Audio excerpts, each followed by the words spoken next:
Assalomu alaykum va rahmatullohi va barakatuh. Tabiiy ovoz sirlari kursining navbatdagi eng oxirgi 8-darsida sizlar bilan ko'rishib turganimizdan xursandmiz. Alloh taolo olayotgan ilmlarimizni, topayotgan ilmlarimizni o'zi barakatli va unga amal qiladigan bandalardan bo'lishligimizni o'zi nasib etsin. Bugungi darsimiz eng muhim dars. Sababi bugungi darsimizda o'tgan barcha mavzularni birma-bir takrorlab va biz ularni nima uchun o'tganimiz, uni asli mohiyati nimadaligi, shular haqida yana boshqatdan gaplashib chiqib, hammasini birma-bir eslab olamiz. Sababi ilmni aslida eng katta foydasi uni takrorida. Ya'ni bir ilm olishda, ilm qanday ilm bo'lishidan qat'iy nazar, ana shu ilmni egallashlikda uni takrori bilan egallashlik haqiqiy egallashlik bo'ladi.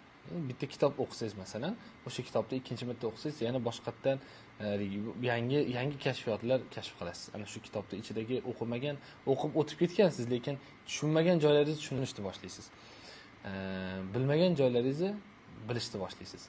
Bu ilm qanday ilm bo'lishidan qat'iy nazar xuddi shunday bo'ladi. Masalan, shaxsiy tajribamda madrasada o'qish jarayonimizda ikkita fandan hech narsani tushunmaganman. Sarf va nahv degan fanlarimiz bo'lardi.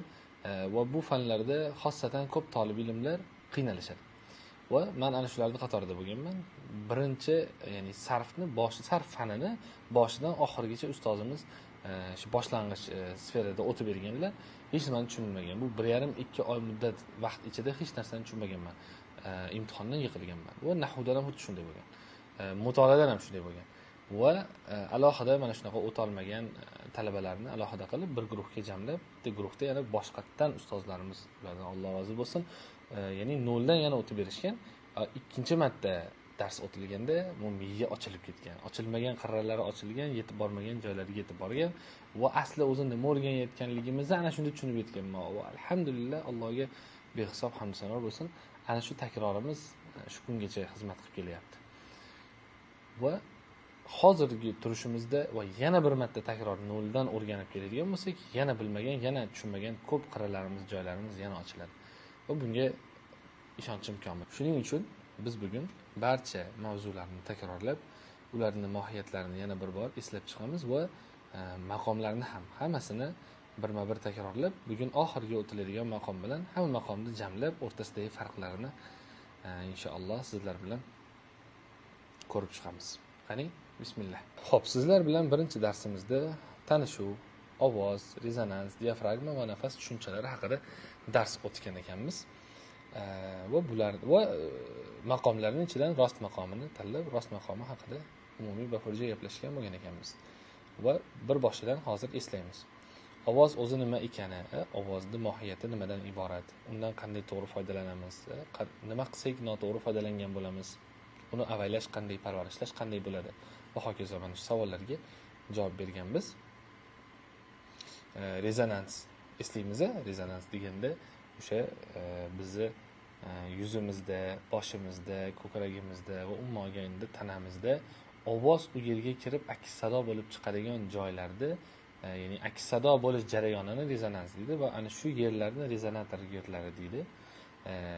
Shu haqida gaplashgan edik va shuni o'rgangan edik va shu kungacha bajarib kelayotgan mashqlarimiz biz aynan rezonans, ya'ni rezonator yo'llarimizni tozalab, rezonans jarayonimiz sof va tabiiy holatda bo'lishligini ta'minlovchi mashqlar. Diafragmani o'rgandik. Qornimizga nafas olamiz deganda o'zi asli qoringa qayerga nafas kiradi, nimaga qoringa nafas olamiz deb shu mavzuni o'rganib chiqqanmiz. Diafragma aslida, ya'ni qorinda yetganimizda aslida diafragmaga nafas to'lishini, diafragma mushaklardan iborat ekani va u yerga nafas to'lib, va diafragma mushak bo'lganligi uchun uni ustida ishlab, uni kuchaytirib, uni takomillashtirsa bo'ladi deb shuni ustida bahs qilgan edik. Va nafas tushunchalari, ya'ni nafasning o'zi asli ovozimizni yaxshi yoki yomon, tiniq yoki notiniq, jozibali yoki xunuk chiqishligida, ya'ni o'zidan yoki o'ziga tortadi yoki o'zidan yiroq tutadi. Ovoz shunaqa narsada. Shu, ya'ni barchasini sirlari nimada? O'zi asli nafas qanday buni boshqariladi, ya'ni shunga oid masalalar nimadan iborat ekanligini o'rganib chiqqanmiz va rost maqomi haqida gaplashganmiz. Rost maqomi o'sha farsiy tildan olingan bo'lib, rost deganda shu to'g'rilik, tekislik degan ma'noni anglatadi va sharqiy maqomlardagi kaliti bir tekislikdan iborat. Yani to'g'ri tekis chiqib, tekis qaytish. Maqamir rast. Hada huwa maqamir rast. أعوذ بالله من الشيطان الرجيم بسم الله الرحمن الرحيم الحمد لله رب العالمين الرحمن الرحيم مالك يوم الدين إياك نعبد وإياك نستعين اهدنا الصراط المستقيم صراط الذين أنعمت عليهم غير المغضوب عليهم ولا الضالين.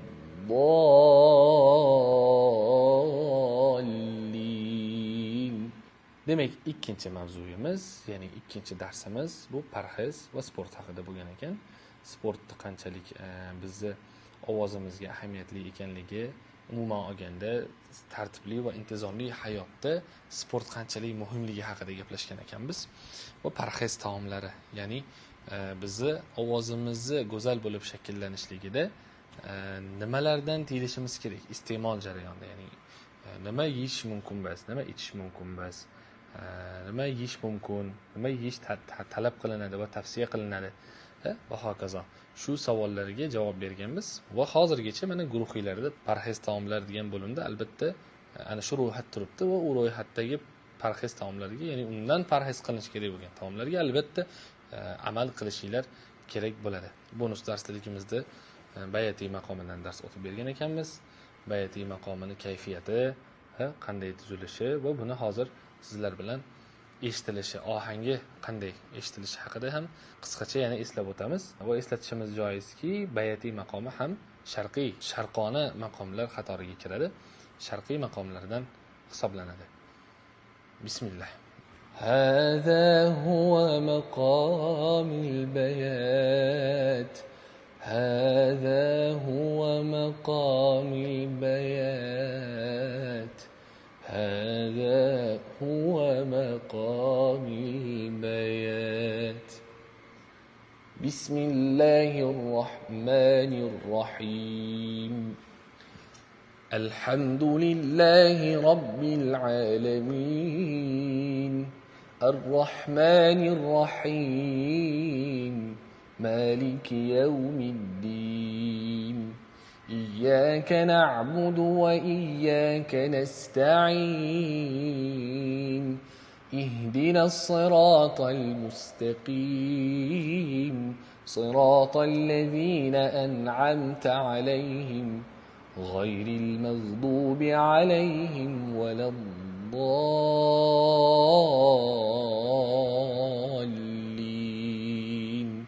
آمين.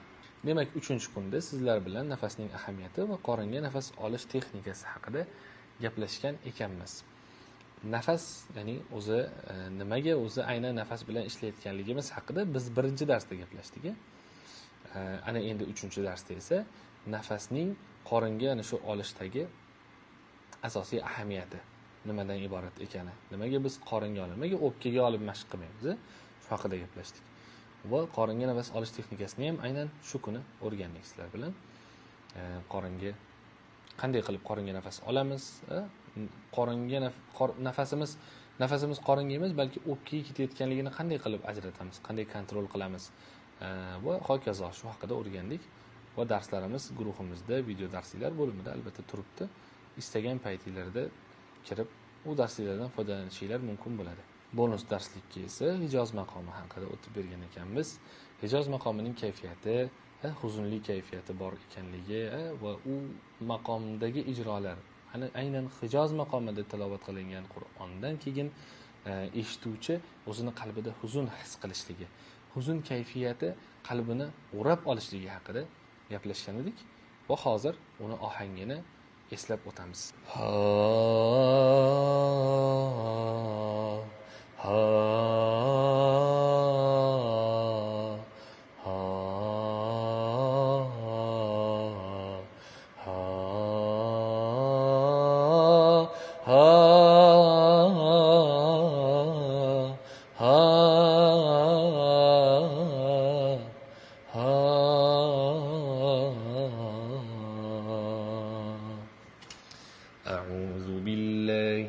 الشيطان الرجيم بسم الله الرحمن الرحيم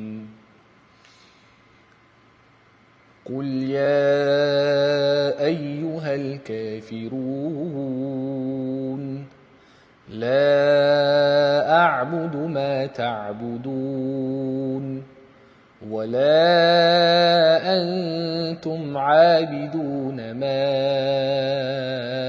أعبد ولا أنا عابد ما عبدتم ولا أنتم عابدون ما أعبد لكم دينكم ولي دين. 4-darsda davleniya ahamiyati, qorindan nafasni press bilan chiqarish texnikasi. Ya'ni qoringa 3-darsda nafas olish texnikasini o'rgandik va nimaga aynan qoringa nafas olishligimiz haqida gaplashib, to'liq tushunib yetib oldik alhamdulillah. Va 4-darsimizda endi davleniya, ya'ni qornimizdagi nafasni press bilan qatirib, davleniya bilan chiqarishlik mohiyati nima o'zi? Nimaga unday qilib chiqaramiz? Sababiyati nima? Bu haqida umumiy 4-darsda sizlar bilan gaplashdik va aynan mana shu texnikani, qorindan nafasni press bilan, davleniya bilan chiqarishlik texnikasini o'rgangan bo'ldik alhamdulillah. Va aynan mana shu texnika ustiga qolgan barcha mashqlarimiz shu texnika ustiga qurilgan.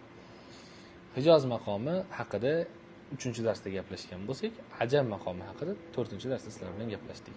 Ya'ni Hijoz maqomi eng haligi bir qalbingizga huzun olib kiradigan, o'ylantirib qo'yadigan eski davrlarni, ya'ni payg'ambar alayhisolatu vassalom davrlarini, qiyinchilik davrlarini eslatadigan, insonga o'sha davrlarni esga soladigan maqom bo'lsa, ajam maqomi saodat asrini yokida shu kunlarda bo'lib turgan yaxshiliklarni yokida sururiyat va jannat haqida kelgan oyatlarga ajam maqomini qo'llashlik eng to'g'ri qo'llov bo'ladi.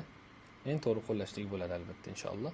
Ajam maqomi. Maqomil ajam. أعوذ بالله من الشيطان الرجيم بسم الله الرحمن الرحيم إذا جاء نصر الله والفتح ورأيت الناس يدخلون في دين الله أفواجا فسبح بحمد ربك واستغفر إنه كان توابا. Demak, 5-darsimiz kitob o'qishning samaralari, qanday o'qishni o'rganish haqida. Ya'ni umuman olganda kitobni to'g'ri o'qish texnikasi. Qanday to'g'ri o'qish desa, aynan ovozimizga va nutqimizga chiroyli va go'zal ta'sir qiladigan holatda o'qishlik uchun biz texnika o'rganganmiz. Va umumiy kitob o'qish, ya'ni nafaqat ovozimizga, balki o'zimizning shaxsiy hayotimizga, shaxsiy rivojlanishimizga, intizomga va umumiy va hokazo oiladagi farzand tarbiyasiga va hokazo hammasiga aloqador albatta yaxshi tomonga ta'sir qiladigan jihatlarini o'rganib chiqqan bo'ldik va qanday o'qisak go'zal o'qiymiz shu haqida gaplashdik. Va eng ommabop, ya'ni eng ko'pchilikka ma'qul kelgan, manzur kelgan, o'rganilish jihatidan osonroq bo'lgan Dahavon maqomi haqida aynan shu kunda gaplashdik.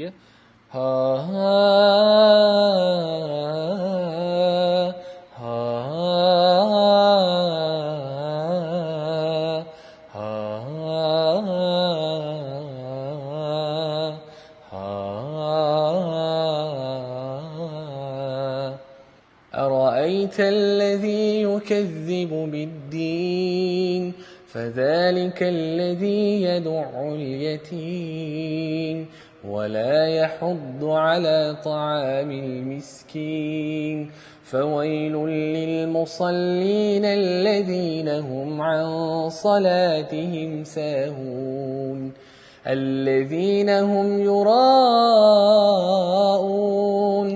ويمنعون الماعون. 6-darsimizda esa mu va zu mashqlari, ya'ni bizni undosh harflar bilan ishlashligimizda, undosh harflarda talaffuz qilish jarayonimizda ovozimiz jozibador, chiroyli, go'zal chiqishligi uchun bu mashqni qo'llaymiz. Va nafaqat undosh, umuman olganda ovozimizni ochadigan mashq bu. Haqiqatan ovoz bu mashqlardan keyin ochilganini odam his qiladi. Jozibador, go'zal eshitilishni boshlaydi. O'ziga ham, eshituvchiga ham. Bundan keyingi darsimiz aynan unli harflarga qaratilganligi uchun buni undosh deyapman. Chunki mashqni o'zi undosh harflar bilan, ya'ni m, mim harfi bilan va za harfi bilan ishlanadi. Aynan shu texnikani yana boshqa samaralari haqida ham 6-darsda gaplashgan bo'ldik. Va sabo maqomi, shu maqom 8 ta maqomlarning ichida eng qalbimizga huzn, ko'zimizdan yosh oqishiga sabab bo'ladigan maqom haqida gaplashdik. Bu sabo maqomi. Ha ha ha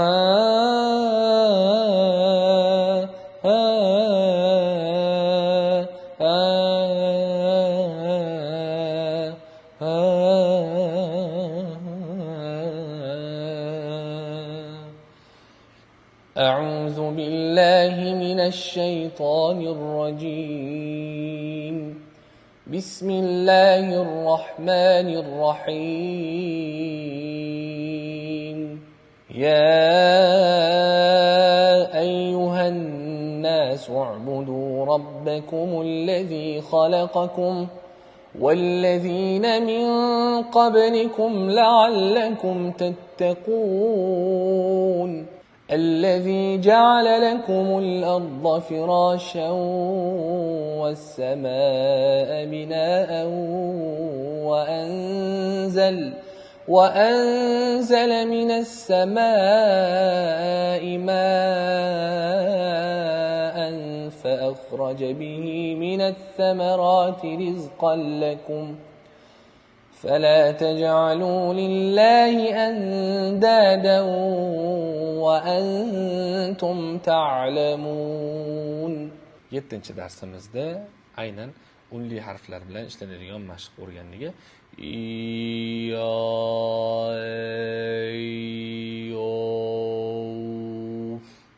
Ketma-ketlik bilan ovozimizni birinchi boshlaganimizda oddiy qoringa nafas olish bilan boshladik. Keyin qorindagi nafasni press bilan chiqarishni o'rgandik. Keyin kitob bilan qanday o'qishlikni o'rgandik. Keyin ana shu mim va za harflarida u ham pressga bog'liq. Uni ham press bilan chiqarishlik qanaqangi mohiyatlari borligini o'rgandik. Undan keyin mana oxiri unli harflarga kelib i a e i o u mana shu mashqni o'rgandik. Bu aynan press bilan chiqarishlik. Buni eng muhim joyi press bilan chiqarishlik. Va darsimiz faqatgina mashqlardan iborat bo'lib qolmasligi uchun oldiga doimiy ravishda maqomlarni qo'shib keldik. Va maqomlarni har biri bir-biridan qanday farq qiladi? Ularni o'zi nima uchun ularda farq bo'lishi kerak?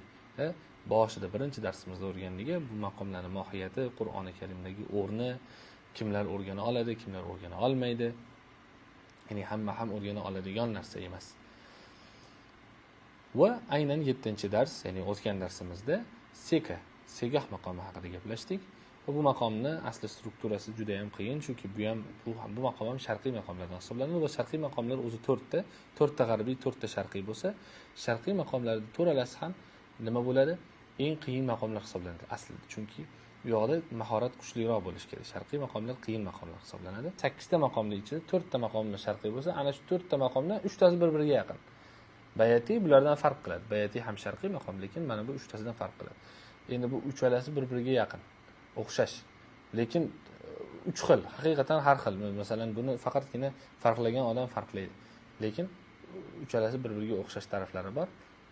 Ohang taraflama shu qorishib ketib qolishi mumkin. Shu mahoratli, eshitish qobiliyati yaxshi bo'lgan, eshitish qobiliyati 100% bo'lgan odam farqlamasa, qolganlar farqlash qiyin bo'ladi. Shunaqangi qiyin murakkab maqomlar.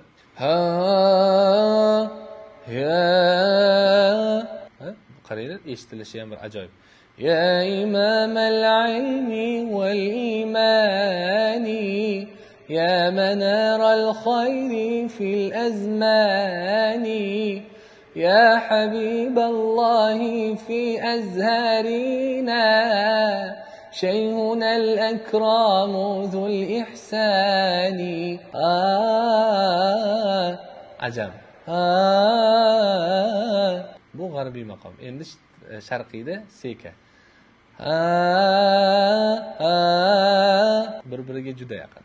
A'udhu billahi minash shaytonir rojim. Bismillahir rahmanir rahim.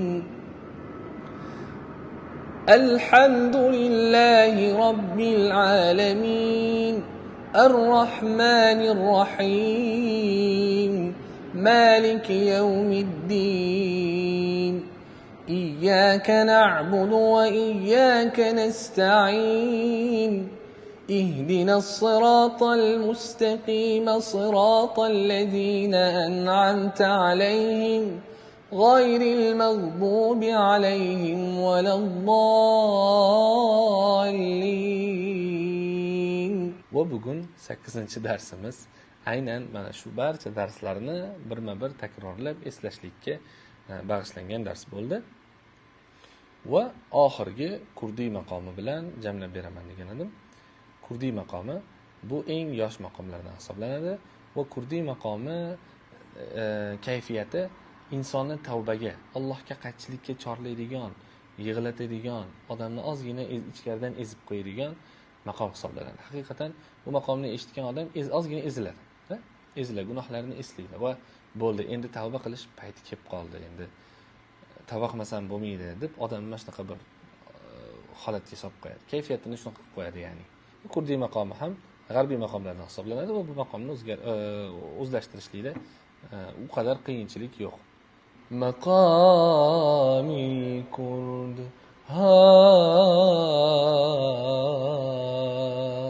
mana shu kurdiy maqomi bu g'arbiy bo'lsa, ozgina o'zgartirishlik bilan bayatiy bo'lsa, sharqiy bo'lib qoladi. Ya'ni kurdiy maqomi bilan bayatiy maqomining o'rtasidagi farq ko'p emas, ozginagina kichkinagina farqi bor. Buni ham bir-biri bilan solishtirish jarayonida farqiga borilmaydi. Masalan, kalitlarni bir-biri bilan solishtirsa, oddiy eshituvchi odam bu qanaqa farqi bor? Farqi yo'q, bir xil-ku deyishi mumkin. Lekin aslida farq bo'ladi. Kurdiy maqomiga kurdiy maqomi ko'proq nafas talab qiladi. Uni o'qish jarayonida ko'proq havo talab qiladi. Ya'ni haqiqatan shunaqa maqomlar o'rtasidagi shunaqa jihatlari ham bor. Kurdiy maqom masalan, unga ko'proq e'tibor berishingiz kerak, ko'proq nafas berishingiz kerak, ko'proq bor energiyangizni ko'proq sarflashingiz kerak. Kurdiy maqom masalan maqami kurd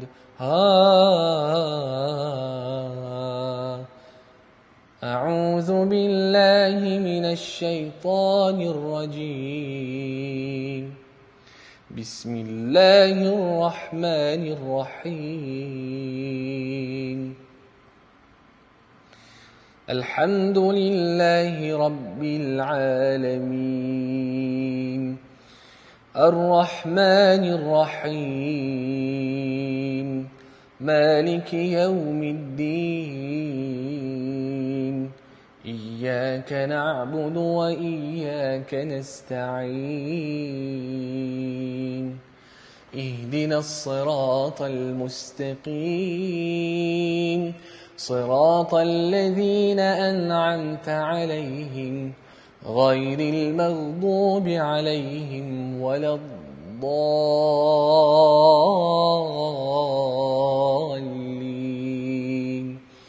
Amin.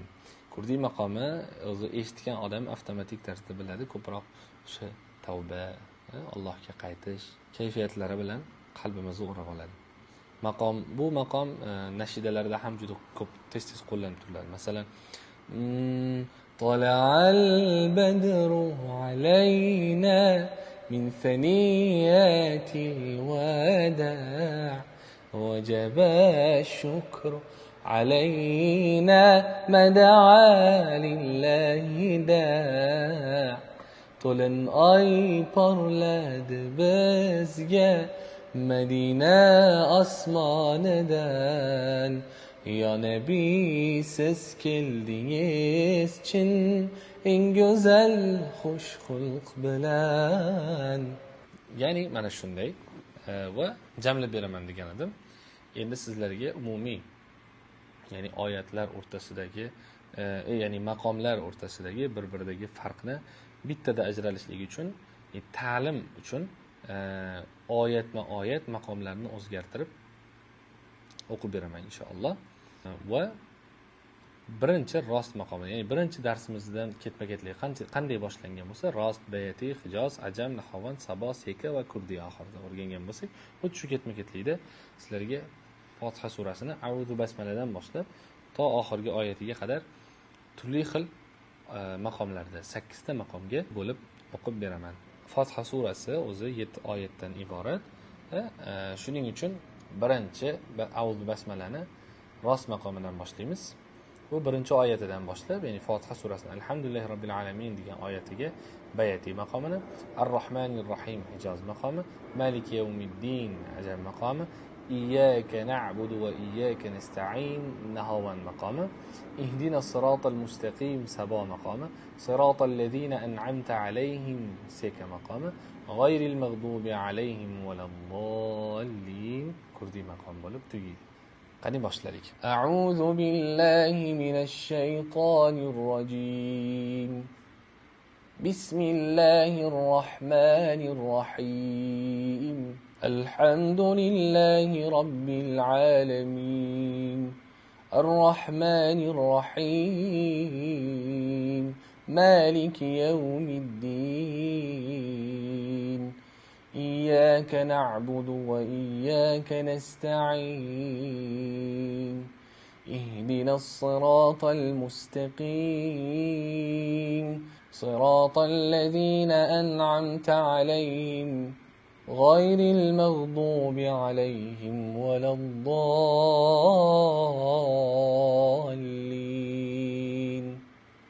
آمين. qiyin bo'ldi. To'g'risi shaxsan o'zim ham qiynaldim. Qiyin chunki oson emas. Maqomdan maqomga sakrashlik, maqomdan maqomga har birining o'zining ohangi bor, har birining o'zining kaliti bor. Birdaniga tushishlik qiyin bo'ldi. Lekin qo'ldan kelgancha jamladik va o'rtasidagi farqlarni o'rganib chiqdik. Inshaalloh darsimiz shu bilan yakunlandi. Va Xudo xolasa yaqin kunlarda, mana shu bir hafta, uzog'i bir hafta ichida inshaalloh ana shu va'da berganimiz kabi sizlar bilan nashidxonlik davrasini o'tkazamiz. Men unga ko'ra nashidalar tayyorlab qo'yaman. Va Xudo xolasa jonli jonli yig'ilishimizda bu nashidxonlik davrasi inshaalloh nafaqat man tarafdan nashid aytiladi, balki sizlar tarafdan nashida ijrosi bilan bizni aynan majlisimizni boyitmoqchi bo'lgan, yana ham fayz baraka bilan to'ldirmoqchi, fayz baraka bilan to'ldirishlikda ishtirok etmoqchi bo'lgan o'quvchilar bo'lsa, albatta inshaalloh ularga imkoniyat beriladi va nashidalar, Qur'on tilovatlari qilib o'zimizni Xudo xolasa xursand qilib bir davra o'tkazamiz. Va ana shu davraning oxirida jonli efirda savol beraman. Oson savollar bo'lmaydi inshaalloh. Darsimizni, har bir darslarimizni iltiflik bilan kutib, har bir nuqtalariga e'tibor bilan qarab va mashqlarni bajarib kelib, topshiriqlarni bajarib yurganlar inshaalloh bu savollarda qiynalmasdan javob berishadi. Har bir savolga birinchi javob bergan talabaga, o'quvchiga kursga to'lov qilgan pulni qaytarib beramiz. O'sha boshida kursga yozilishlaridan oldin sizlarga va'da berilgan, bepulga tushishi mumkin, bunday imkoniyat beriladi deyilgan va shunday imkoniyat albatta beriladi. Inshaalloh davrani yakunlanishidan oldin savol beramiz. Savollarimiz 5 ta bo'ladi va 5 kishiga to'lagan puli qaytarib beriladi. Va bizi bu kurslarimiz, ya'ni video darslik kursi sizlar birinchi qanot birinchi qaldirg'ochlari sizlarda. Inshaalloh bundan keyin yana ham takomillashadi va ularda ham ishtirok etasizlar va yana ham o'zingizlarning ustingizda ishlab ovozingizlarni yana ham go'zallashtirasizlar degan umiddamiz. Bizdan uzoqlashmasdan doimiy bizni, ya'ni doimiy kuzatuvchilarimizdan bo'lib, biz sizlardan va sizlar bizdan foydalanib ilm olamiz, ilm berasizlar, ilm olamiz degan umiddamiz. Xudo xolasa o'zingizlarni ehtiyot qilinglar, Allohga omonat bo'linglar. Inshaalloh yana ko'plab mana shunday yaxshiliklar ustida, mana shunday dars, ilm ustida sizlar bilan Alloh taolo birgalashib, birlashishligimizni o'zi nasib ro'zi aylasin. Allohdan so'rab qolaman. Bizdan o'tgan kamchiliklar, bizdan o'tgan xatolar uchun rozi bo'linglar. Alloh sizlardan rozi bo'lsin. Va bundan keyingi kurslarimiz, bundan keyingi darslarimiz yana ham go'zal, yana ham chiroyli, yana ham foydali bo'lishligi uchun sizlar ham biz haqqimizga albatta duoda bo'linglar. Assalomu alaykum va rahmatullohi va barakatuh.